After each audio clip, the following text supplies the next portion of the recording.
This is the game against Aviv Friedman from the Marshall Chess Club in 1993. I was about 16 years old when I played this one, and he's a pretty strong master. It was the opening, again, that I've worked on with Maurice Ashley, the exchange French, and the position was the same, 11 or 12 moves deep. So let's move to there. On Black's 11th move, he played bishop f5. In the last game, you recall, Todd Luna played bishop g4. I played f3, and then he played bishop to f5. I played knight g3, and then he played bishop back to d7. In this game, Aviv played bishop to f5, I played knight g3, and instead of bishop to d7, he played bishop to g6. And I began the plan which I mentioned before, f4. A very strong idea, which is the basis of the opening. Now my next move will be f5, trapping his bishop. Then the bishop can't come to h5 because my knight and queen control the square. He has to figure out a way to save the piece.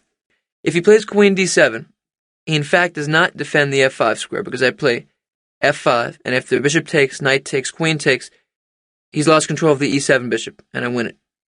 Rook takes e7. He'll lose a piece if he defends that way. If he tries to stop f5 by playing bishop to d6, point being f5, bishop takes g3, the move I play is very simple. I play rook e1 back to f1. My plan is still f4 to f5, and now there's no way to stop it. He has to play h6, and after f5, bishop h7. The position is similar, except now when I bring a knight to e4, I'll attack the bishop on d6. I'll have a gained tempo, and the rook on f1 helps to hold up my f5 pawn. So in fact, how he played was correct. After f4, he played h6, made a little room for his bishop. I played f5, drove it back, and he played bishop h7. So immediately we can feel that a large part of this battle will be my maintaining my f5 pawn, which locks in his bishop on h7, and him trying to exploit the weakness of the f5 pawn and trying to also do something about the d4 pawn, which can be a problem. If you look at it, only my queen defends the d4 pawn, and if he could line up somehow an attack on the pawn with a bishop and a queen or rooks, then I could get into some difficulty. Also, a possibility for black at one point would be to play c6 to c5. If black makes the board explode right away, opening up the center, and trades down, and tries to make the f5 pawn weak, then he could be alright. My job is to maintain my pawn structure and keep his bishop hemmed in on h7. So here my first move is bishop to e3. The root move I really want to make is queen d1 to f3, because it's a great square for the queen, it can't be attacked by anything, and I'm holding the f5 pawn. But I can't play that because my d4 pawn hangs. Queen takes d4 check. So I play bishop e3 to defend my d4 pawn with the idea of queen f3. He plays knight b d5. I didn't want to trade bishop for knight, and this brings up another very important theme around the discussion of trading, when to trade and when not to trade. Because this is something which a lot of players don't really know. When should I trade down, and when shouldn't I? If you have a positional advantage, an advantage in space, and you're trying to crunch your opponent, you don't want to trade down. And if you think about it, that makes perfect sense. If your opponent has space, and you're cramped, you want to trade down pieces so you have less pieces to move in your cramped structure. If you have space, you want to keep on pressuring and pushing him back further and further without allowing him to trade and come out. So he played knight b d5, and I played bishop to f2, moving away, also maintaining a defense of the d4 pawn a little later. He attacked my pawn on f5. I brought my queen to f3, where it wanted to go anyway. And now we feel what's happening in this game. I am defending my pawns on f5 and d4, and he is trying to come out. He's trying to break through. The f5 pawn is my key weakness, but also my key strength. And so we feel that once again, the whole game becomes in one way or another about the bishop on h7, because that's hemmed in by my pawn on f5, and so his whole focus is on that one pawn.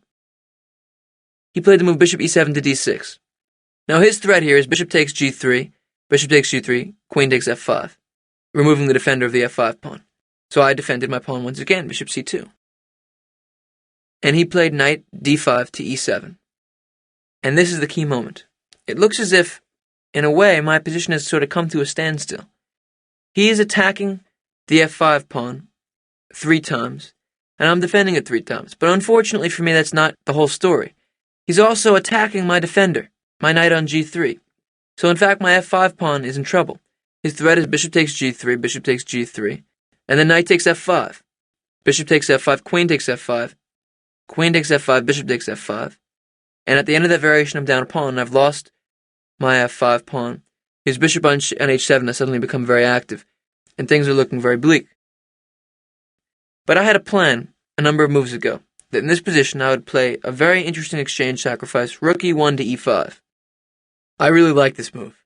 And the idea is twofold, or more than twofold maybe. For one thing, I'm very simply defending my pawn on f5. My rook on e5 is defending the pawn on f5.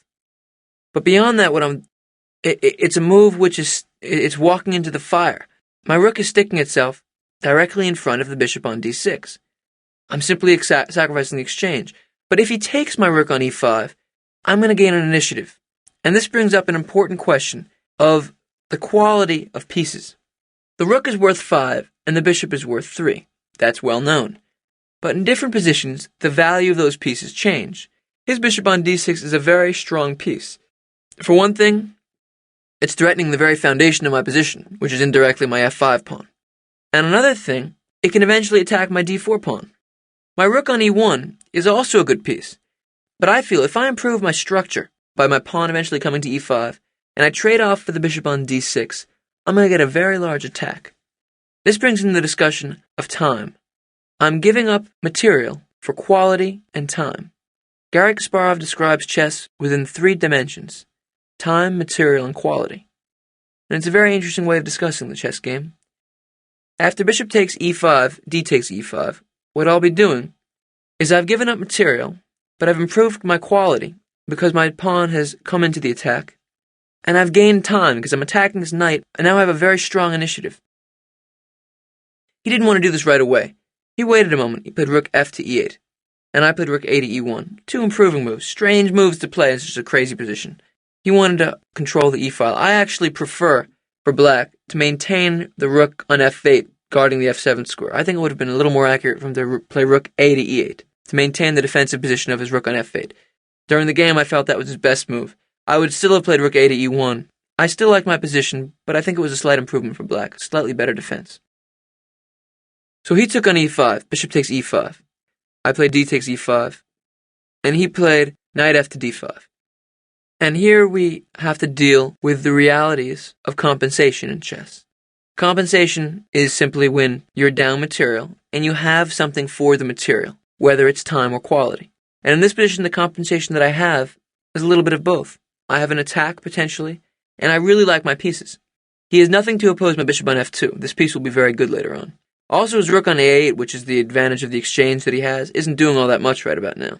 But he's playing knight fd5, has a threat, really. He wants to simply play knight takes c3, because I have a spatial advantage. If you look at my pawns on e5 and f5, they're taking space. They're cramping his game. His bishop on h7 is hemmed in.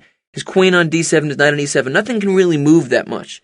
If he can, say, trade off a pair of knights and then put the other knight on d5, then suddenly he has less pieces. He has less to work with within his cramped space. I want to leave his cramp. I want to keep his pieces tangled up. And this brings up another very important relationship to look at. When knights are connected, it can be very good because they can support themselves, but it can also be very bad. If I leave these 2 knights here, their mobility is impeded by one another. If I play the move knight c to e4, which is what I did, you notice that knight on e7 has only one really good square, which is d5, but there's already knight on d5. And if the knight on d5 goes somewhere to make room for the other knight, then he'll be unhappy. So the knights are stepping on each other's toes. This is also very important because if you can attack one of the knights, then the other knight will be left exposed. So often in chess, when your opponent has connected knights, they're in fact simply duplicating the other one's efforts, and you should move away and leave them both to kind of run into one another for a little while. It can be a very useful tool. And of course, there's also knight c to e4. This is also a move related to the rules of trading. You don't want to trade down material when you're behind. I have a spatial advantage now. I have an initiative.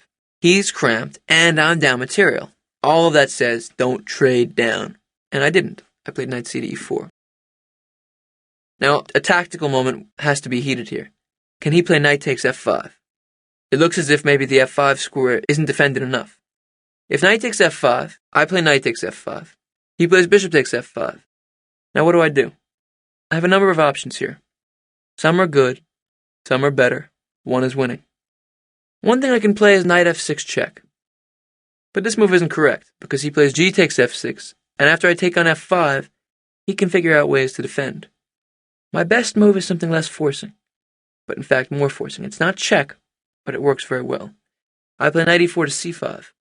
I'm attacking his queen, and suddenly I've opened up the attack of my bishop on his bishop on f5. He can't defend both his queen and his bishop. If he plays queen e7, my bishop on f2 defends my knight on c5. I just play queen takes f5. And now I have 2 pieces for a rook, which we know is an advantage. I'm threatening queen h7 checkmate. Queen h7, king f8, queen h8 checkmate. And he's in big trouble. So in fact, my pawn on f5 is defended indirectly by that tactic. Of course, knight c4 would not be possible without the idea of a discovered attack on the f5 piece eventually. After I played knight c4, he played knight to b4. Because his pieces were so tangled up, and his knight on e7 was an uncomfortable piece, and I was threatening maybe to play f6 to attack the knight on e7 and to bust open his king side. He had to untangle a bit. He played knight to b4. And now I played a move which was of a similar feel a little bit to my last move. The idea of avoiding trades and playing slowly, even when down material. I sacrificed an exchange, and my last move, knight c4, didn't force anything.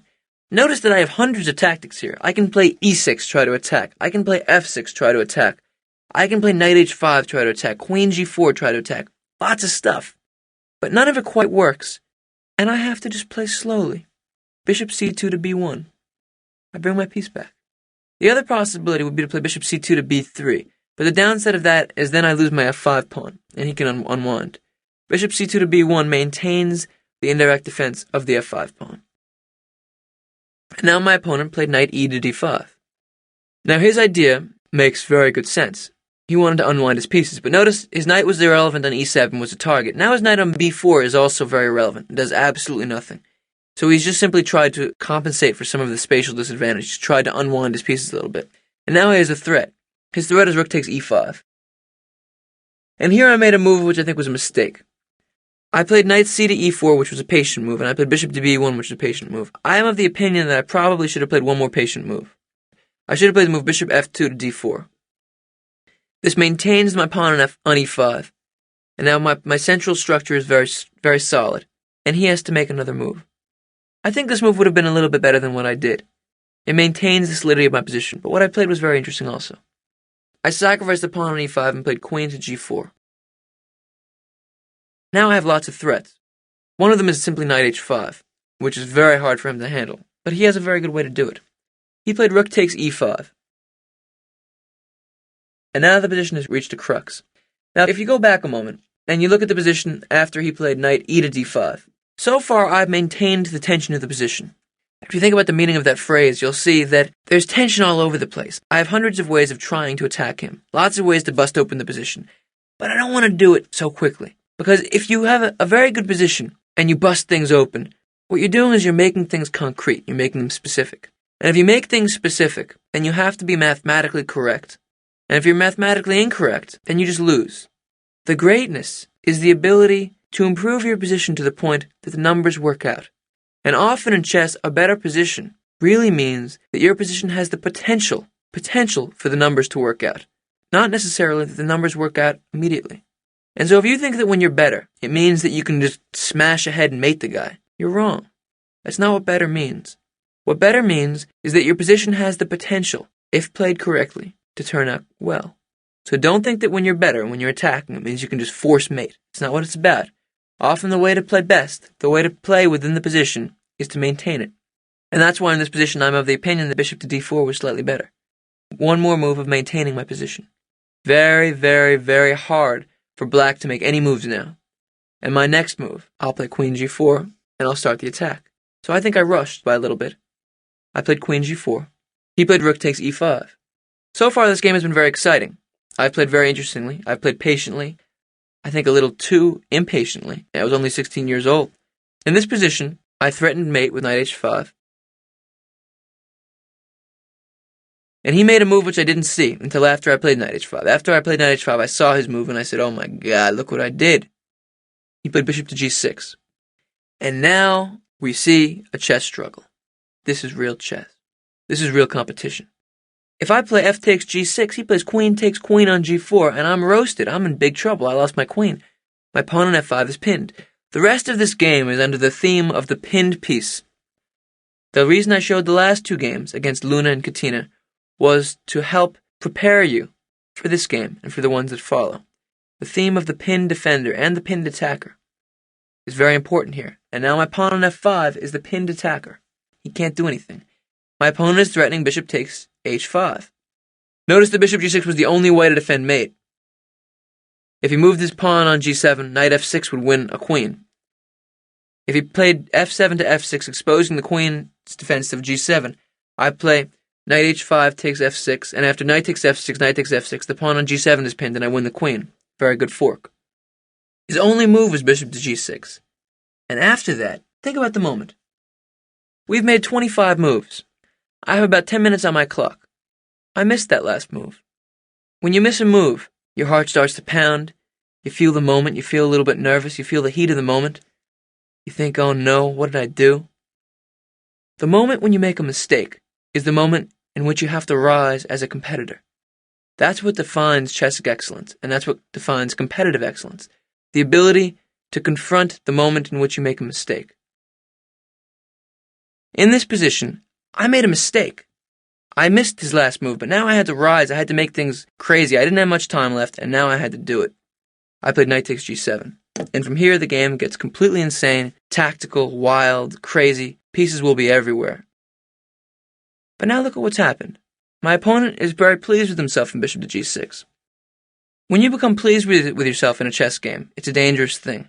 When you start to smell the roses in competition, it's a very dangerous thing, because you lose presence in the moment. And presence in the moment is the most important thing in competition. In this position, he challenged me, and I immediately responded by challenging him back. Now what can he do?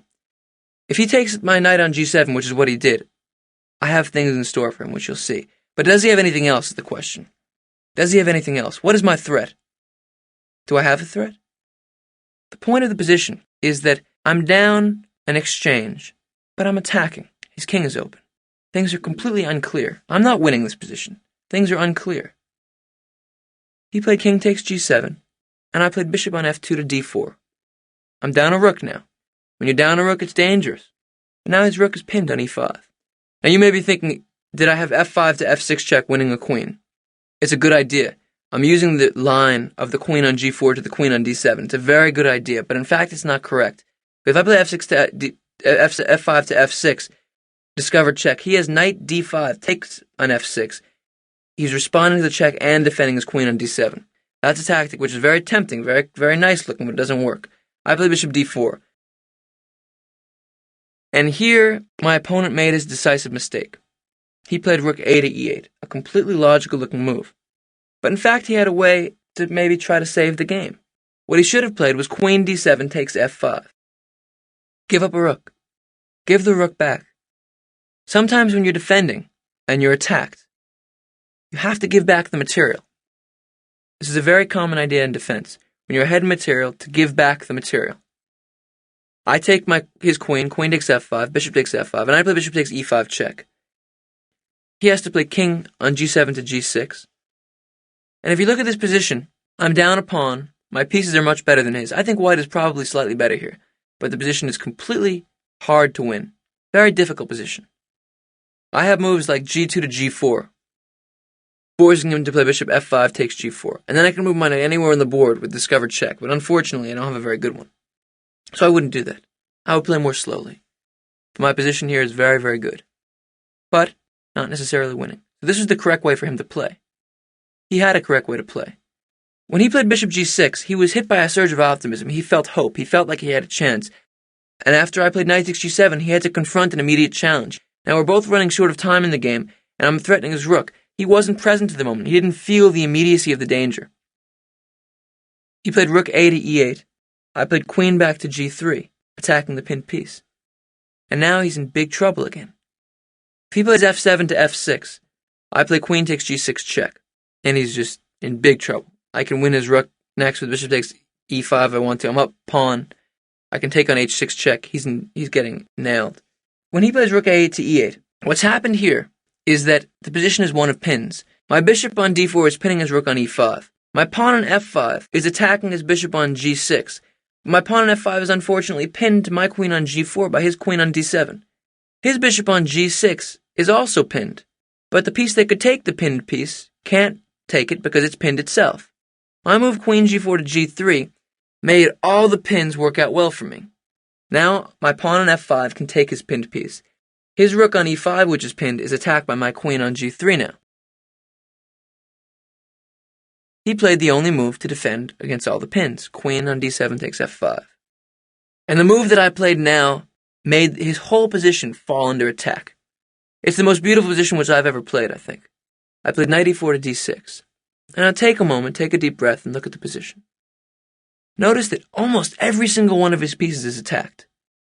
His rook on e5 is attacked by my bishop on d4, my queen on g3, my rook on e1. His queen on f5 a move ago, was attacked by nothing.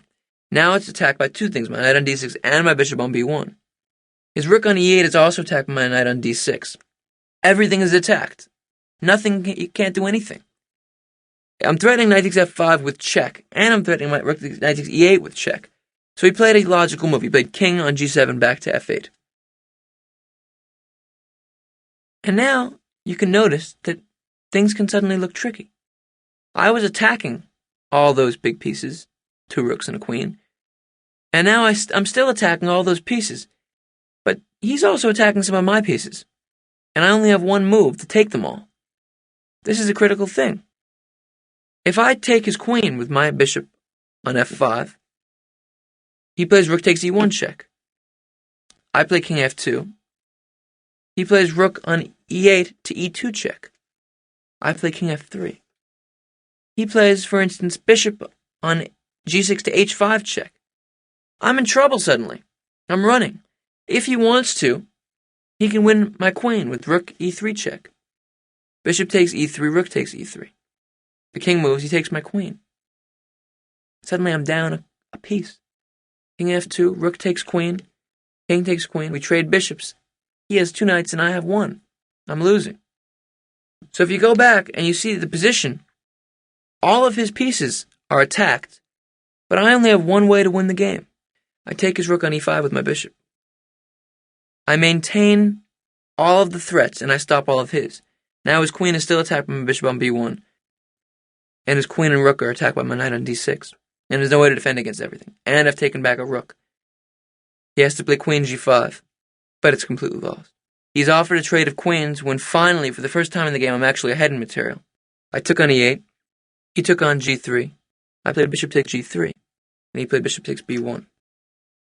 And here is the last moment of the game. You have to make the best move. If you play rook takes b1, then after king takes e8, I'm suddenly not up too much material. It's a knight and a pawn against a rook. But my two g-pawns aren't very good. Exchange for a pawn isn't a big advantage, but I can maintain a whole rook. You have to make the best move when you're better, because those are moments in which you don't want to mess it up, and you don't want to let the guy back in the game when he's out of the game. Bishop to d6 check. King has to go to g8 because my rook guards the knight on e8. King g8, rook takes b1. I'm up a rook, and he resigned the game. He's lost.